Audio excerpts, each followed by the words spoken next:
한나라당 서청원 전 대표의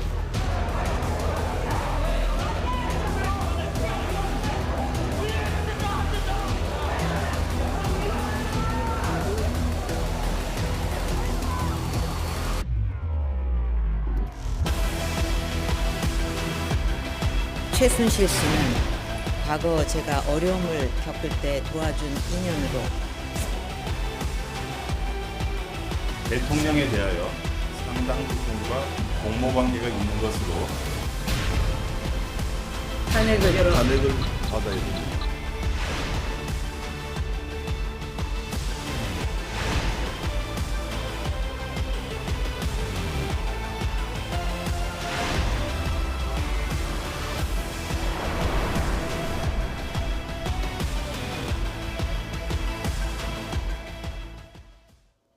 네.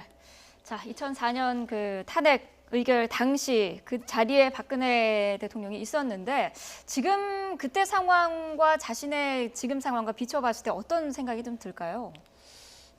대통령의 속마음을 제가 알 길은 없는 거고 그 당시와 지금은 상황이 완전히 다르다라고 보여집니다. 그 네. 당시 이제 이른바 이제 대통령의 정치적 중립 의무 위반이었어요. 그때는 네. 선거법을 위반했다라는 것이었는데 결국은 이제 국회에서 통과가 되고 탄핵이 헌법재판소 헌재에 의해서 기각됐잖아요. 근데 네. 아까도 화면에 잠깐 나왔습니다만 3월 12일 날 발의를 하고 3월 달에 통과된 다음에 4월 달에 총선거가 있었잖아요. 네. 17대 총선거였어요. 그 총선거에서 열린우리당이 소수당에서 과반을 획득한 정당이 됐거든요. 그만큼 사실 탄핵에 대해서 국민들이 선거를 통해서 탄핵의 부당성을 이제 정치적으로 제기한 거죠. 그리고 네. 5월 달에 그 6월 달인가 6월 달에 그 탄핵이 이루어졌거든요. 5월 달인가 6월 달인가 이루어졌습니다. 기각이 된 거죠. 그러니까 탄핵이 헌재에서. 네. 그러니까 그때는 국민의 뜻이 이 탄핵에 대해서 부정적이었다라는 거예요. 지금은 전혀 다른 거죠. 지금 뭐 네. 설명들 뭐 다 하셨습니다만. 그래서 정치권과 국민 모두가 대통령의 자격은 이미 상실됐다라고 판정을 내린 겁니다. 사실 어떻게 보면은 정치적 사망을 선언한 거나 마찬가지인 것 같아요. 4%의 지지율이라는 건요. 네. 오차 범위를 좀 감안한다면 사실상 거의 의미가 없는 수치가 아니겠는가 이렇게 보여지거든요. 그리고 네.